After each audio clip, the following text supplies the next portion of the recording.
Happy Wednesday, everybody. We have a football-filled show for you all today. Annalisa, do you have your camera ready? Heck yeah, I do, Tyler. I'm ready to go duck hunting. Sports Scene starts now.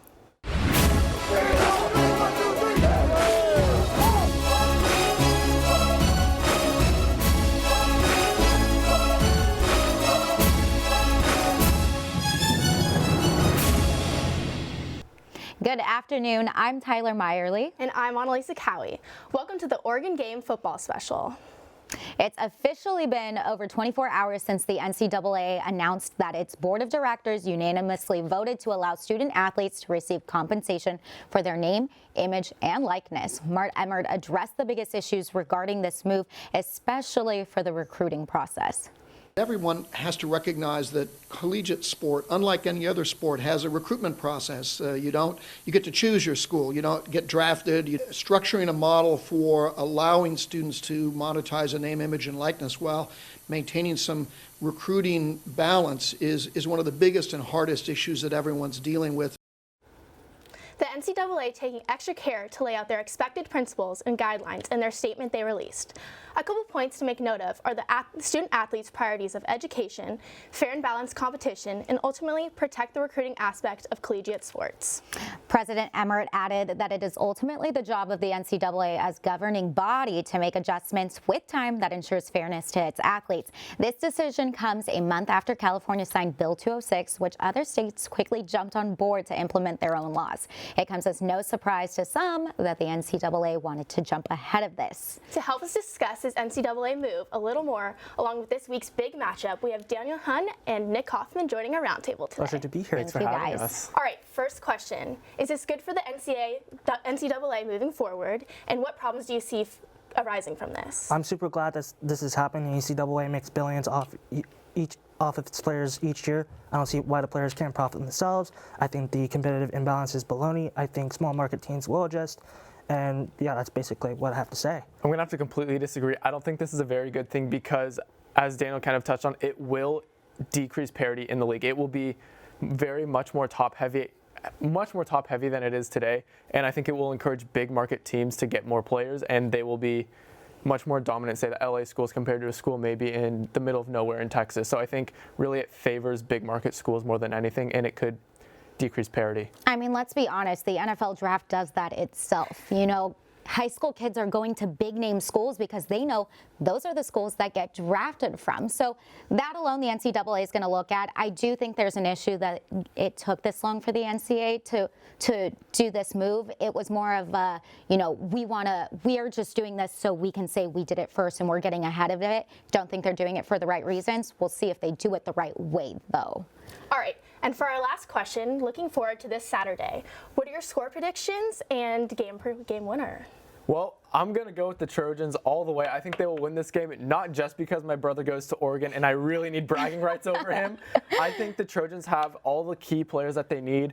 And we saw last week against Colorado, they can do some damage on offense if given the chance.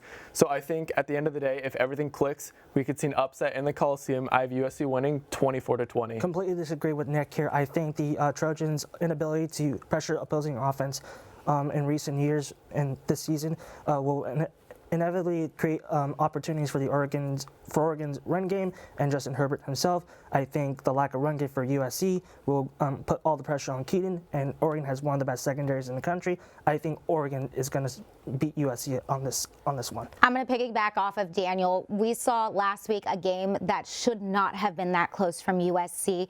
There were issues offensively, but that defense needed to play bigger and better. There was no quarterback containment. The run game containment was extremely low.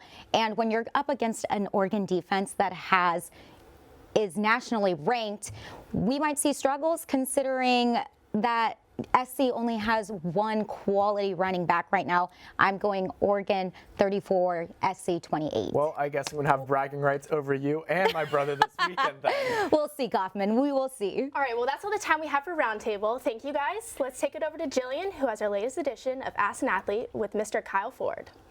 I'm Jillian Carroll with Annenberg Media, and I'm here with Kyle Ford today, and we're going to do another segment of Ask an Athlete. So essentially, I'm going to ask you as many questions as I can in 60 seconds, and we're just going to go rapid fire. Okay. All right, you ready? Yeah, I'm good. All right, let me set this timer. Okay, here we go. What's your favorite Halloween candy? Candy corn. Shake Shack or In-N-Out? In-N-Out. If you could have one superpower, what would it be? Probably teleportation. That's a cool one. Yep. Who's your celebrity crush? Kylie Jenner. Easy. Favorite USC football game this season? Probably Utah. Utah? Yeah. That was a good one. I Yeah, it enjoyed was a good watching that too. What's the last movie you watched? Probably Toy Story. That's my favorite one. So yeah. Toy Story. What is your go-to pump-up song?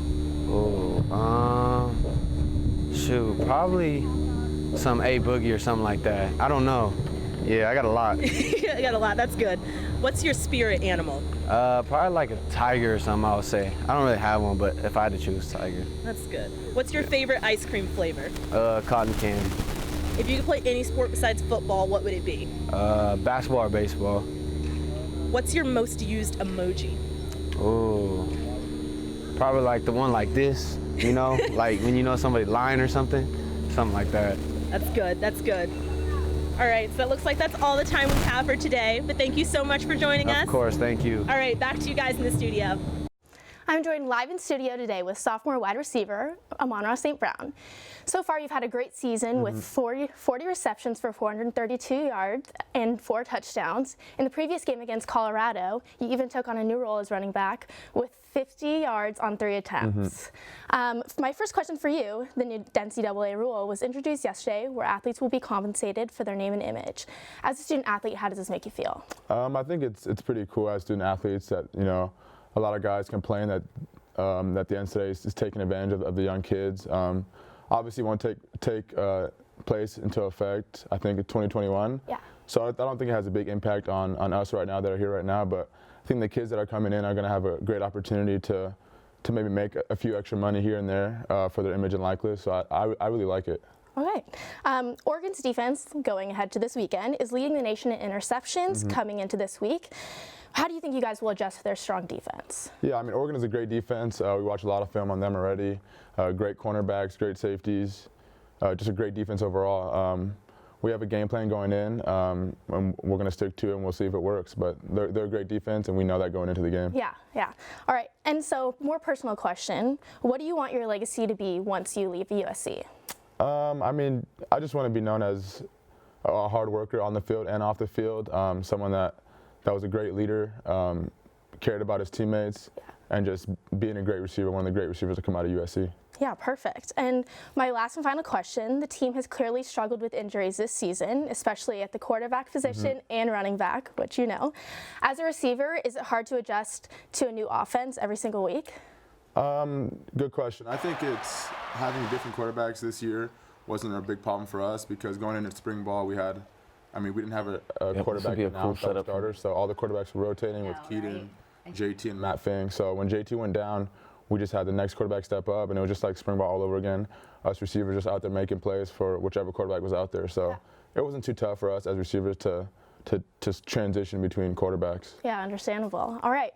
Well, now over to Cambry. Thank you for joining us. Thank now you. over to Cambry to talk to some key players for the matchup this weekend.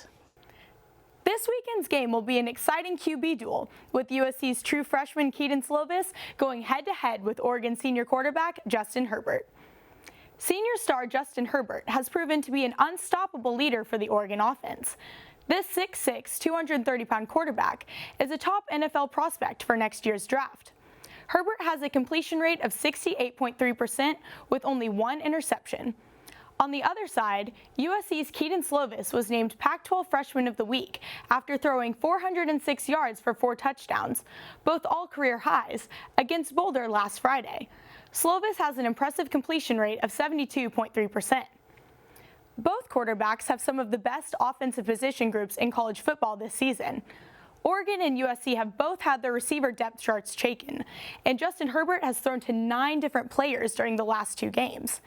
Despite the rotating core, the Ducks have a number of playmakers at wide receiver. Senior transfer Juwan Johnson, who missed the first 4 games with a calf injury, had an impressive showing last week, leading the team with 64 receiving yards. One receiver of special interest to the Trojans is Michael Pittman. Sound familiar? That's right, the younger brother of USC's Michael Pittman Jr. will be in the Collie this Saturday. Michael Pittman Jr. currently leads the Pac-12 with 755 receiving yards. Tyler Vaughn's led the team with 8 receptions for 104 yards and 1 touchdown reception last week against Boulder. The Ducks and the Trojan defenses have their work cut out for them in this week's matchup. This game has the potential to decide USC's Pac-12 chances and is the last truly competitive game in Oregon's season.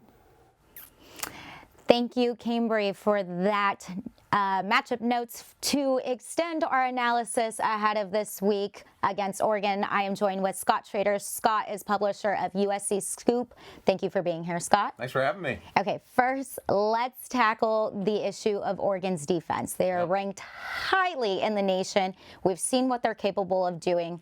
How do you anticipate them matching up against USC's offense? Well, you know, Oregon is going to present a challenge that they're going to have pass rushers. They're going to come after the quarterback. Yes. And they're defensively, they're very stout. So you're going to have a team that's going to be hard to run against, and they're going to come after the quarterback. But I think with Keaton Slovis and the protection he's gotten so far this season, the accuracy, the poise, the development, you know, I think USC is going to be able to score points on Oregon. I don't think it matters who the opponent is with USC. They've been able to score 30 points pretty much every game other than Washington. Yes. So it's going to be challenging. And, you know, I haven't seen Oregon play a whole lot this year, so I don't know their defense that well. But I do know that they come after the – I think they have 10, 11 sacks this year. And that's not even indicative of how much pressure they're getting, because a lot of times they're not getting sacks, but they're getting tackles for losses and hurries and all that kind of stuff. So yeah, you mentioned pressure on Keaton Slovis. So what happens when offense has to turn to the run game and they're only relying on Kristen, one back, against a really stout Oregon rush defense too? There's another, I mean, that's another challenge. Yeah. You know, the one thing that USC has with Keenan Christian that they don't have with the other running backs is yes, you know, no or yes or no, they're not going to be able to pound the ball. You know, but if there is a hole and Keenan's he can get through it. He's a guy that can run 80 yards for a touchdown, where the other guys really could not. Yeah. So it's going to be challenging though, and you know, the amon-ra runs are probably going to be there as well. They may even add somebody else into the wrinkle. You know, I think Graham Harrell, you know, I think as far as offensive coordinators go, I like the way he can adapt. Yes. Okay. And I like the confidence he gives his kids. Yeah. With that, let's flip to Oregon's offense against SC's defense, who did not show some promising tackling last week. There were a lot of missed tackles. There was no quarterback or run game containment. It was just, and it was really rough in the first half. What can we expect out of SC's defense? I think the USC defense will be better this week alone, just by having Christian Rector and Chris Steele back. But you know, they're going to miss Drake's action. They're going to miss Talanoa. They're going to miss EA. They're going to miss guys that can make those tackles, because that was a big issue last week. So, you know, I think USC's defense plays better at home. Yes. The numbers prove it. You know, they stopped Arizona, which, you know, their defense was ranked high. I'm not sure who they played. But I think it's going to be challenging for USC to stop the run game. I think that's where it's going to be extremely difficult. But I think the offense is going to do fine, and the run game, you know, will be challenging with just Keenan. It will be, and hopefully SC can get out in a faster first half. That is all we have for this week's analysis ahead of Oregon. Thank you, Scott, for joining us. Let's take it over to Michael with the roundup on other SC sports. We've talked about football the entire show, but if you're not a big football fan, then I've got you covered with a rundown of all the other sports that happened this weekend. Women's volleyball and soccer played this week, but things didn't look so hot for the Trojans. The Trojans lost for the first time at a home game, ending the game in a 0-2 loss against the Washington Huskies. The team, which is largely focused on McKeon and Hawking's strong offense, finally lost traction against the Huskies' strong defense. Women's soccer took a big hit against the ranked number 2 Huskies, but they're looking to redeem themselves in an upcoming game at Oregon this weekend.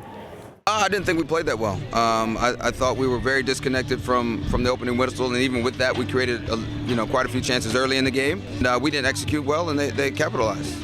We have a lot to improve on from this game. I think staying composed is a big one that we need to be better at, and especially today, and just relaxing and focusing on what we can do. In other news, the women's volleyball team defeated the 20th ranked Cal Bears but couldn't maintain their momentum, resulting in a loss against the 5th ranked Stanford Cardinals. The women of Troy showed a strong defense against the Bears and even stronger offense, with Trojans Kalia Lanier and Kaylin Owes racking up a total of 35 kills, ending the game in a 3-1 win for the Trojans. The women of Troy also had a strong defense against the Cardinals, but Stanford outside hitter Kendall Kipp managed to strike in 6 kills in the last few rounds, sealing the Trojans' defeat. The women's volleyball team will be playing against Washington State this Friday. Until then, suspend your rundown of USC sports. Back to you guys at the studio. A third quarter touchdown against Colorado is our play of the week. Let's see Tyler Vaughn's right here in this play from Keaton Slovis to Tyler Vaughn's. You guys, third quarter just steps it right there into the end zone. Let's play it again. Keaton throwing the perfect pass where only Vaughn's can get it. That corner, down he goes, and Vaughn stepping it in there. Look at slow motion and in ever so confident fashion. That was our play of the week. Thank you, Keaton and Tyler Vaughn's. Thank you for joining us this week ahead of a big matchup for USC football. I'm Annalisa Cowie. And I'm Tyler Meyerly. As always, be sure to follow us on Twitter and Instagram at Ann Media Sports and like us on Facebook, Annenberg Media Sports. Thank you for watching. See you all next week.